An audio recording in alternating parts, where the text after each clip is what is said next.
നമസ്കാരം. മലയാളി വാർത്തയിലേക്ക് സ്വാഗതം. കാലാവസ്ഥയുമായി ബന്ധപ്പെട്ടുള്ള ഏറ്റവും പുതിയ മുന്നറിയിപ്പാണ് പങ്കുവയ്ക്കാനുള്ളത്. സംസ്ഥാനത്ത് ഇന്ന് ഒറ്റപ്പെട്ട മഴയ്ക്ക് സാധ്യത. തെക്കൻ ജില്ലകളിൽ കൂടുതൽ മഴ കിട്ടുമെന്നാണ് പ്രവചനം. ഒരു ജില്ലയിലും പ്രത്യേക മുന്നറിയിപ്പുകൾ ഇല്ല. വ്യാഴാഴ്ച കോഴിക്കോട്, കണ്ണൂർ, കാസർഗോഡ് ജില്ലകളിൽ യെല്ലോ അലർട്ട് പ്രഖ്യാപിച്ചിരിക്കുകയാണ്. അറബിക്കടലിന് സമീപമുള്ള ന്യൂനമർദ്ദമാണ് മഴയ്ക്ക് കാരണം. ലക്ഷദ്വീപ് മേഖലയിൽ മത്സ്യബന്ധനം നിരോധിച്ചു. കേരള, കർണാടക തീരങ്ങളിൽ മത്സ്യബന്ധനത്തിന് തടസ്സമില്ലെന്നും കേന്ദ്ര കാലാവസ്ഥാ വകുപ്പ് അറിയിച്ചു.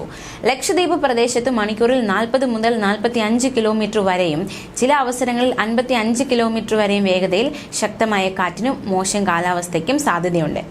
മത്സ്യത്തൊഴിലാളി ജാഗ്രതാ നിർദ്ദേശം നോക്കാം.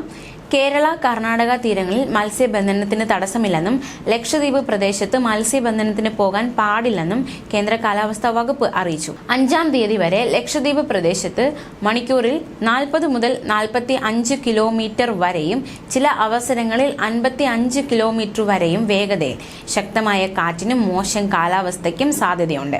2-ാം തീയതി, അതായത് ഇന്ന് വരെ തെക്ക് കിഴക്കൻ അറബിക്കടൽ, അതിനോട് ചേർന്ന തെക്ക് പടിഞ്ഞാറൻ അറബിക്കടൽ, കന്യാകുമാരി തീരം, അതിനോട് ചേർന്ന ഗൾഫ് ഓഫ് മന്നാർ എന്നിവിടങ്ങളിൽ മണിക്കൂറിൽ 40 മുതൽ 45 കിലോമീറ്റർ വരെയും ചില അവസരങ്ങളിൽ 55 കിലോമീറ്റർ വരെയും വേഗതയിൽ ശക്തമായ കാറ്റിനും മോശം കാലാവസ്ഥയ്ക്കും സാധ്യതയുണ്ട്.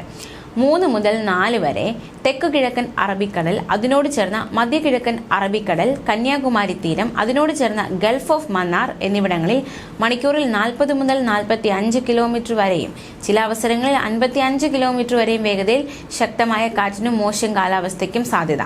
5-ാം തീയതി മധ്യകിഴക്കൻ അറബിക്കടൽ, അതിനോട് ചേർന്ന തെക്ക് കിഴക്കൻ അറബിക്കടൽ, കന്യാകുമാരി തീരം, അതിനോട് ചേർന്ന ഗൾഫ് ഓഫ് മന്നാർ എന്നിവിടങ്ങളിൽ മണിക്കൂറിൽ 40 മുതൽ 45 കിലോമീറ്റർ വരെയും ചില അവസരങ്ങളിൽ 55 കിലോമീറ്റർ വരെയും വേഗതയിൽ ശക്തമായ കാറ്റിനും മോശം കാലാവസ്ഥയ്ക്കും സാധ്യത.